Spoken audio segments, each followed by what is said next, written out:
इस दुनिया में कर्म को मानने वाले लोग कहते हैं भाग्य कुछ नहीं होता, और भाग्यवादी लोग कहते हैं किस्मत में जो कुछ लिखा होगा वही होकर रहेगा।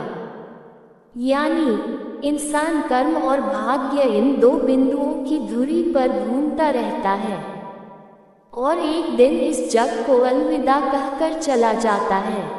भाग्य और कर्म को अच्छे से समझने के लिए पुराणों में एक कहानी का उल्लेख मिलता है। एक बार देवर्षि नारद जी वैकुंठ धाम गए। वहां उन्होंने भगवान विष्णु का नमन किया। नारद जी ने श्रीहरि से कहा, प्रभु, पृथ्वी पर अब आपका प्रभाव कम हो रहा है। धर्म पर चलने वालों को कोई अच्छा फल नहीं मिल रहा। जो पाप कर रहे हैं उनका भला हो रहा है। तब श्रीहरि ने कहा, ऐसा नहीं है देवर्षि, जो भी हो रहा है सब नियति के जरिए हो रहा है। नारद बोले, मैं तो देखकर आ रहा हूँ, पापियों को अच्छा फल मिल रहा है और भला करने वाले, धर्म के रास्ते पर चलने वाले लोगों को बुरा फल मिल रहा है। भगवान ने कहा, कोई ऐसी घटना बताओ। नारद ने कहा, अभी मैं एक जंगल से आ रहा हूँ। वहाँ एक गाय दलदल में फंसी हुई थी। कोई उसे बचाने वाला नहीं था।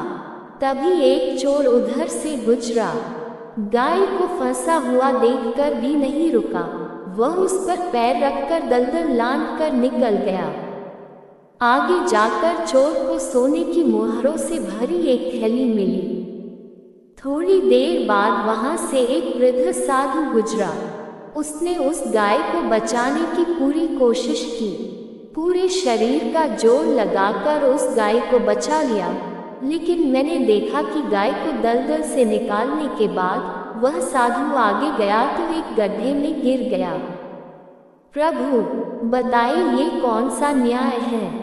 नारद जी की बात सुन लेने के बाद प्रभु बोले, ये सही ही हुआ। जो चोर गाय पर पैर रखकर भाग गया था, उसकी किस्मत में तो एक खजाना था, लेकिन उसके इस पाप के कारण उसे केवल कुछ मोहरें ही मिली। वहीं उस साधु को गड्ढे में इसलिए गिरना पड़ा क्योंकि उसके भाग्य में मृत्यु लिखी थी, लेकिन गाय को बचाने के कारण उसके पुण्य बढ़ गए और उसकी मृत्यु एक छोटी सी चोट में बदल गई। इंसान के कर्म से उसका भाग्य तय होता है। इंसान को कर्म करते रहना चाहिए, क्योंकि कर्म से भाग्य बदला जा सकता है।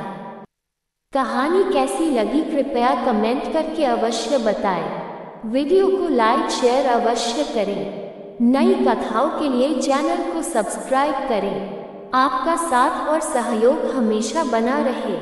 राधा रानी की कृपा आप सभी पर बनी रहे। धन्यवाद। राधे राधे।